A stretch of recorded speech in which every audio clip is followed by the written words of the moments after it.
આજે બરાબર યાદ છે. ઉપયોગો લક્ષણ જમાય છું. હા હા, બસ આત્મા આત્મા વિચરો કહ્યું હતું ઘણા વખત પહેલા આપણે મુલાકાત થઈ. અને એ દેખાય છે, દેખાય જો અત્યારે ચર્ચા કરતા દેખાડો ને વધારે સ્પષ્ટ લક્ષણી પરિભાષા બાંધી ને એટલે સાફ થઈ ગઈ.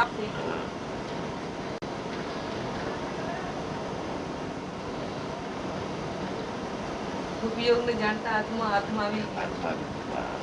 જેમ ઓલામાં આવ્યું ને જ્ઞાનને જાણતા જ્ઞાની જણાઈ જાય એમ એમ એમ આપણે એમ જ છે.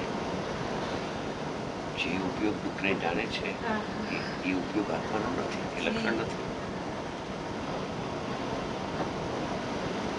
દુઃખ તો ઉપયોગમાં નથી, પણ ઉપયોગ દુઃખને જાણતો એ તો આત્માને જાણનાર.